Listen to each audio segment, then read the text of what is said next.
We're coming in hot to give you our hot takes on all the latest mental health news. From headlines and memes to developments and breakthroughs. We go into this show blind with the hopes of learning something new.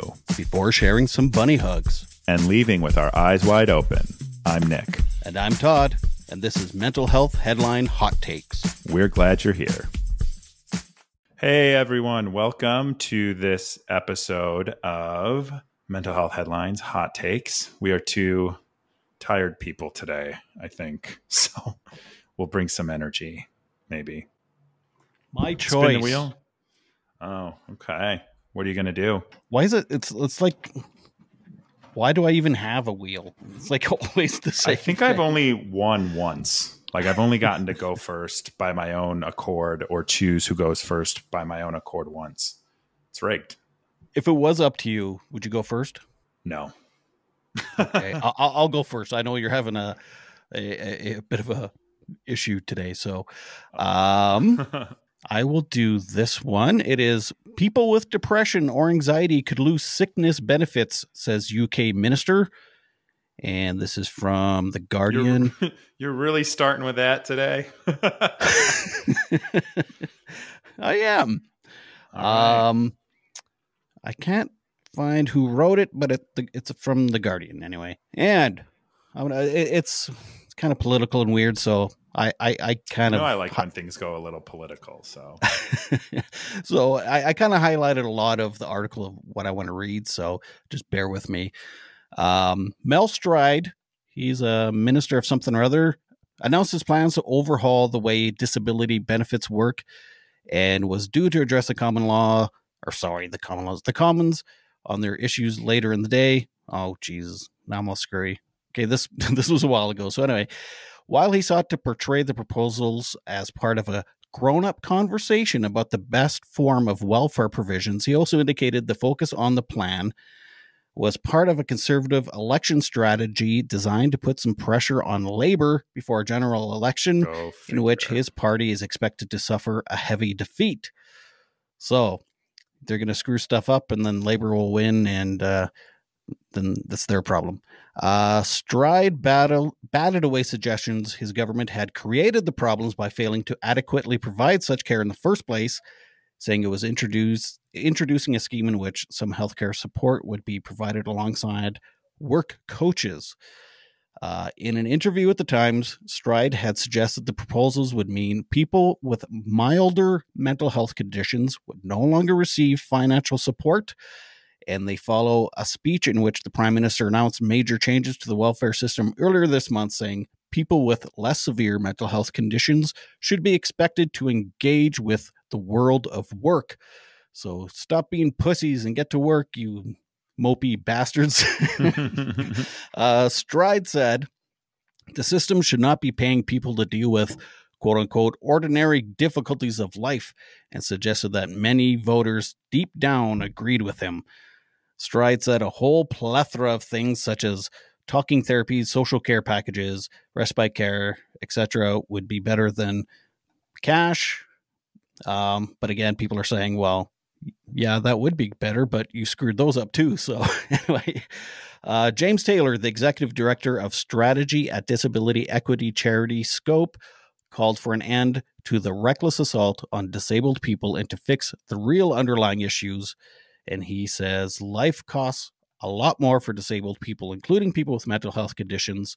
Threatening to take away the low amount of income they get from the government provides won't solve the country's problems. The government needs to end the reckless assault on disabled people and focus on how to fix the real underlying issues. So that was just a part of the article. I didn't read the whole thing. But basically, the government saying, some of you are just being pussies and just, man up, get back to work because you're costing us too much money. Of course, people have tummy aches and take time off work and get sick pay for it. But, Well, if I had to guess, I would imagine that they probably want those people to toughen up and get back to work too. Take some Pepto-Bismol and get at it. Yeah, that could be. So yeah, the UK's kind of that's the UK is not.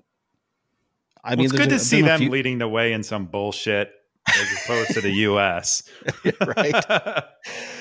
Yeah, so I've read a few articles about the UK lately about mental health stuff, and yeah, this one just kind of had my blood boiling a bit. So, I um, saw when I was looking for my article, I saw an article that was basically saying that they talk too much about mental health in schools. And so I didn't go with that one because I was just kind of like, stupid, like what a clickbaity headline. But, I do feel like there's, with all the chat about mental health and all the chat about mental health in the workplace, which is ironically what my article is about as well. I do think we're kind of at when something kind of gains a lot of steam that is going to change the status quo, like normalizing mental health days and illness and struggles and, treating them the same as you would treat, physical ailments. I do think there's going to be a lot more of this sort of, oh, we're going too far in that direction. And so there's going to start being, propaganda and other stories like this where they're trying to kind of pull it back the other way, let the pendulum swing the other way. right. Yeah, and I mean, I read articles like that, and sometimes I do question myself too. Like, I mean, I'm a mental I health do too. advocate and all this stuff, but then it's like, okay, but are we maybe going too far? Are our children too soft now? And it's like, you know what? Well, fuck that. That's how we got in this the way the world is already. That's true. That is like, true. so I kind of wonder that too sometimes. I do think, and when I like make mental health related content, I also think about that. I'm like, is this too much? Because like I think it's okay to empathize with people. And I think it's okay to like listen, understand, validate. Everybody deserves that. But sometimes I do think like, am I just like soft on this? Like, should this bother me as much as it does, or should I let it bother me as much, especially lately? Because I've been struggling for several months, as you know, lately with kind of burnout and depression, and a lot of it's the weather and seasons and stuff going on in my life and all that stuff. But I do sometimes, I'm like, just get get out of your freaking head, and just stop just accepting all of this and like do something about it. So I do think there's a right. fine line where you gotta treat people with empathy and be understanding, but we also don't want to go too far where like people don't build their own resilience. Do you know what I mean? I do. And in my talks that I do when I do public speaking, it's like I always try to emphasize that you have to do the work too. Like you can't Yes. just be like, hey, I'm sad all the time and that's just the way I am. It's like, okay, but you have to do the work. You have to talk about the stuff that you don't want to talk about because that's what's going to heal you. And you have to be proactive. And it's always easier said than done. Because I mean, I Mm-hmm. spun my tires for a good 15 years before I started being Oh, more me too. proactive. But at the same time, yeah, you don't want to. Yeah, I know it is a fine line, even with addictions too. It's like when do you tell a parent like, um, you are being what's the word? An enabler. You're Yeah, enabling. yeah, Yeah. you're enabling. Um, yeah, so it is. And I I don't. think now I don't think this is that, to be Right. clear, but I am saying like I do see this and I'm like, okay, like I think it's fair to say I'm not having a good mental day, just like I have a tummy ache and so I'm taking a day off. Or I think it's Mhm. okay to, say I don't have the space for this right now. I say that to people all the time. Actually, it's usually said when I just don't respond to them. It's like a nonverbal way of communicating. I don't have the space for this. I But noticed. yeah, it's not just you, it's No, everybody. I'm kidding. It's like I have so many like text messages and DMs and stuff. I'm just like, I don't even want to do this. It is like a weird pressure thing that we put on ourselves to respond to anyway. But yeah, I do think sometimes like I worry that because one of the things that it's a trauma response for sure and a buildup of trauma responses, but I know I'm really fucking resilient and I think I can handle anything. That doesn't mean I always want to handle anything because I don't, but like I have been handling my shit by myself since I was a kid, and I am resilient. And so while I struggle with depression and I struggle with, you know, I had my anxiety under control for several years to the point where I would just say, like, I don't even suffer from anxiety anymore, but that's back the last couple of years. Right. And so, you know, I think like managing all of that stuff and being resilient is good. And part of the reason that I've been that way is because I've had to, like, you know, grind it out from being a young kid. So I think there's like value in that. But I also think there is times when like people need help, like they're ill, they're sick, they're mentally sick. And that's addiction. That can be, you know, extreme anxiety or extreme depression, all of that stuff. So I think that it's just like a fine line that we have to figure out what to toe. But telling people when they can and can't have mental illness or mental struggles, fuck that. That's bullshit. Mm-hmm. And like, I don't know, if there was more supports and the mental health system wasn't so overloaded, then yeah, I mean, if you have more tools in your toolbox, but you're waiting a year to get that strategy and that tool to put in your toolbox, then yeah, people do get kind of frustrated and quote unquote milk the system because they're waiting to be seen by a professional or whatever. So it's like, are they milking the system? Yeah, what's milking the system? That's the real question, I think. Well, yeah, and what does the UK government consider a mild mental health issue? Like, you know, it's all. But like it's depression all very vague. for me and depression for someone else is going to be totally different.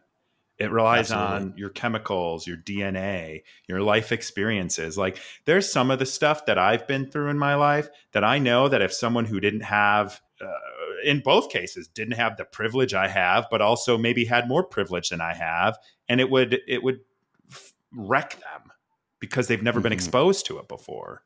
You know what I mean? Yeah. So I don't Kids think should have trauma early on so that when they're our early age, and often so that they can be resilient. But I just think it sucks that we're labeling generally because again, like people have different things impact people different ways. It's part of how you're wired, how you've experienced the world, and you know, a lot of the times whether or not you've had support or tools to communicate. Exactly. And, yeah.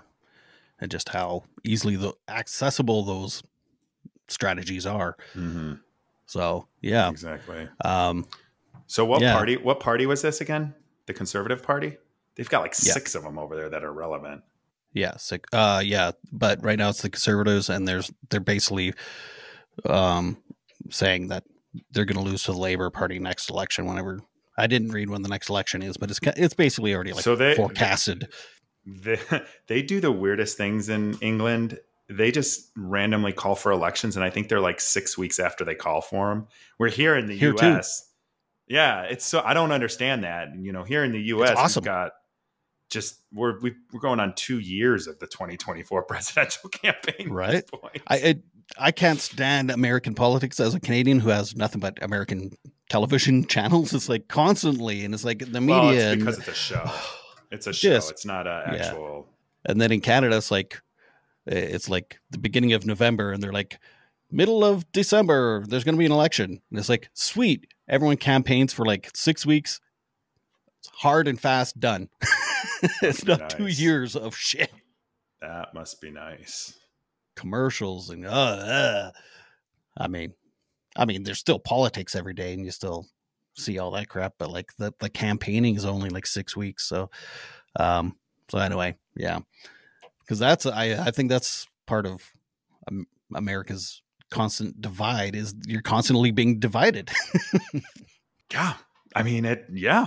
Well, I'm not going to get into that because I'm going to. One of the things I do when I'm like frustrated or depressed or something's not going right in my life, I just go get really pissed off about politics. I'm not even kidding you. Like my therapist is like, she's like, I know when you like actually have things that you should be talking about because you come in here, like a bull in a china shop complaining about politics. And so she's like, so she doesn't want me to listen to any political news or podcasts on my way to therapy anymore. That's your tell. It is. I just go crazy about it. What would that be? Your coping mechanism, I guess? It's my coping mechanism. But if you think about it, like the way that I cope is, this clicked with me because I saw a meme of a Robin Williams quote 10 years ago or so. And I was like, oh my God, this is what I do. So it was a quote about him saying one of the reasons he likes to make people laugh is because he knows what it's like to like feel absolutely hopeless and alone or something like that, right? Along those lines. And I realized like, oh my God, when I feel hopeless or I feel depressed or something, I immediately go and try to help somebody else. And that's like me deflecting from what's going on with me and trying to make sure that I help someone else who may be feeling the same way or have some sort of struggle. So like, it would be such a tell is that I go and I'm like, I get pissed off about politics because I want better for the people that need it, right? Like the working class, the low class, the people that struggle. I came from that. So like, I know what that was like, and I don't want to ever lose touch of that and use the privilege I have for those people when I can. So it's just such a response for me to just go and try and help somebody else when I'm struggling. So it's weird. It's a weird thing that I'm trying to learn to do better about. Right. Huh. Do you think you're a busy dude. Like anytime I talk to you, you're like, well, that's a trauma response too. I keep myself so busy so I don't have to be with my thoughts. Right. Or because you grew up low income, do you feel like it's like you're overcompensating, trying to succeed? Totally. Yeah. So that, man, this is like a therapy session for me right now. That's actually so my driver was like, I need to get out of this class. Like I was told I didn't have to go to college, grew up poor, struggling. Dad lost his job. Uncles lost his job. Mom worked at a grocery store. Like dad had to move back home a couple times with his parent, like moved around all the time. It was horrible. And I was working at 15 years old just so that I could like buy food and clothes. And we were diapers, all of that stuff. And so I think like I have this American work hard in me. And, it's funny. Dr. Isabel said to me a couple of weeks ago, she's like, wow, you've been working so hard for your whole life. And I was like, that's when I started thinking about it. And I'm like, oh my God, I have. Like I put myself through school while working full time, going to school full time. And I just don't really know how to not do so much. And it's because it gets like that when I'm uneasy. I find more things to do. Like you think about it, like we started this show right at the exact same time that I was taking over producing my own show. Right. And I'm like, yeah, so what a perfect time to start a whole nother show. When I'm you just started a nonprofit foundation and that. Yeah. And that. And so it's crazy. It's so yeah, anyway, whatever. I've been talking forever, but I like it. My whole point is I think we should let people decide what their mental state is and give them the tools and the ability to hopefully build resilience and start traumatizing kids early and often. That's the takeaway. Just look how good you're doing. You're resilient but miserable. Oh man, I kind of had a similar life. Oh man, we're not even talking about articles anymore. But I grew up small town, like we were quote unquote white trash and whatever. But I'm sure my dad would argue that. But let's face it, we were. Sometimes a pig's a pig, right? Yeah.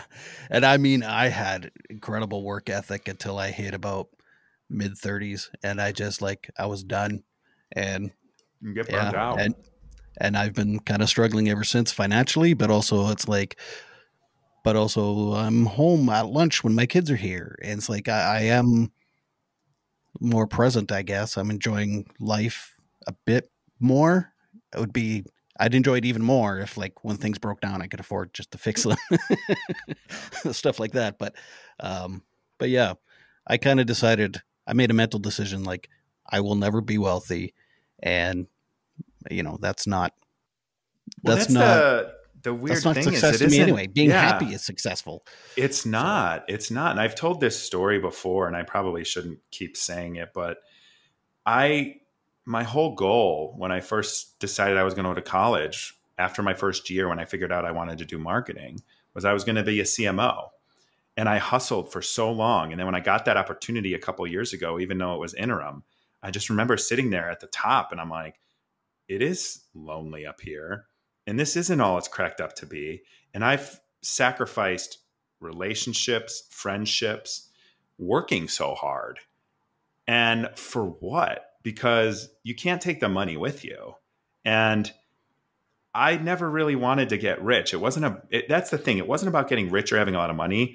I gave myself this goal of like, it would be nice if if I needed a new couch or a new bed, if I could just buy that and not have to worry about how I was going to pay for it.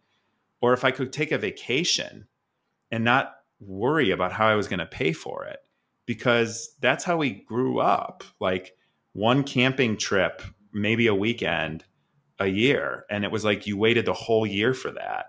And I am grateful for my dad and my grandparents for like making those things happen for us when we were kids. But like, how sad is that you save a whole year to take your kids on a camping trip, you know? I know. And then you fight the whole time because we're supposed to be enjoying this. That's exactly what it's like. That is exactly what it's like.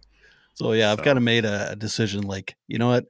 I don't need to crave going on a holiday if, like, every day is just pretty nice to be around my family around here and we can do day trips and whatever. So anyway, balance. I say that, but then, I also have anxiety and depression. Okay. Okay. Sorry. So you have an article. Yeah. My article's also about work and mental health. And this article is titled Tips to Improve Mental Health at Work by Matt Gonzalez. And this is on, this is on, it's SHRM, Shroom, but it stands for Society of Human Resource Management, which has been around since 1948. And so what this article does, and there's a lot of, it's a bit of an interview and I don't need to get into it, but there's one piece that I really wanted to get into. And it was survey results that show how people feel about how their employer supports their mental health. And so I wanted to share those stats because I think this is something I talk about a lot on LinkedIn as someone who leads people, as someone who, has mental health challenges that ebb and flow, and as a leader worries about other people's as well. But most companies now, because it's very trendy, have some policy or language around mental health and how they support mental health. I have seen this language, experienced this up close and personal. And then at the end of the day, when it comes down to put the pedal to the metal, it's all bullshit, right? So this survey result says, when it comes to workers' mental health, some workers find that their organizations are talking the talk, but not walking the walk. And so the results of this survey showed 73% of workers report their organization says it cares about employee mental health. And then 39% of those workers say their organization only pretends to care because it's trendy. 42% of workers say they feel comfortable discussing mental health at work. And then there are some mixed signals according to workers who say 69% say they are shown kindness and consideration. 65% feel they are supported. 41% feel they're gossiped about. And 35% say they are less likely to get promoted if they disclose anything about their mental health at work. So as someone who feels burnt out, has been through layoffs, has not felt supported at all in the workplace, and I'm not saying that now, but just in general, I kind of feel like they talk the talk and they don't walk the walk. And that's been my experience. And one of the things that I think is so important as a leader and someone who's empathetic towards that and really understands how sometimes your work can be impacted. I think it's super important to be open and for leaders to share their stories as well. And for leaders and companies, big and small, to normalize these conversations. And to your point with that other article is like, sometimes you just need a freaking mental health day. And sometimes you can only give 60% of your normal 100%, but for that day, that's 100%. You know what I mean? So I think a lot of companies, listen, this is capitalism. Capitalism is ruling. So it's always going to be about the dollar over the people. But I do think that there are very few companies that actively participate in providing like true mental health understanding and support to their employees. I agree. And I read an article the other day that culture is actually, it starts from the CEO down. Mm-hmm. So if like managers and the higher up management, if they are walking the walk, then it trickles down to everybody and everybody feels supported and whatever. But so it does. I've been worked in places where it depends on who my manager is at that time, what department I'm in, because some managers, they advocate for you more than others and all this stuff. And most people can be a manager, but very few people can be a leader. And a leader is, the way I view leadership is, and this I learned at a young age when I was filmmaking at 18 years old, and I got 25 people to work on my movie for free. And it was because it was a skill that I had learned there where I didn't know how to make a movie. I just knew how to write one. I had never done anything technical with filmmaking, but I found the people that did, and they believed in me, even though I was just 18-year-old kid. Right. And so what I learned there is like, leadership isn't defined by what you do. It's defined by what you help others or enable others to do. So, from the filmmaking perspective, I enabled a camera person to do what they want to do, which was be a camera person. I had a cinematographer who wanted to do lighting, actors and actresses that wanted to act, like I enabled them to act. And so if you think of that, that's a leader, right? You get them to believe in something and then you help them do it. You guide them to do it. And so I think if more people thought like that, you would understand that as a leader in business, like your job is to enable them. If sometimes enabling them means telling them to take off a couple hours early if you can see they're having a rough day or something going on, like do it. What the hell is 4 hours to you if this person's gonna be able to take care of something that's gonna make them feel better as a human and then produce better? I just don't get it. Like it's not that hard. And I just think maybe it's something that people aren't taught, but it would be so easy, like you said, if the top down was invested in really being leaders instead of managers.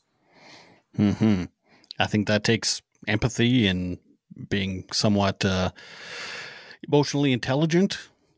And I think a lot of people are in pain and don't know it. And they hurt people, and they suck as managers. They might be producing. So the company doesn't, the company sees that, but they're just not great leaders. Yeah, I agree. I would love to hear in the comments if anyone has any thoughts on how their workplace supports their mental health. Do you feel they do? Do you feel they don't?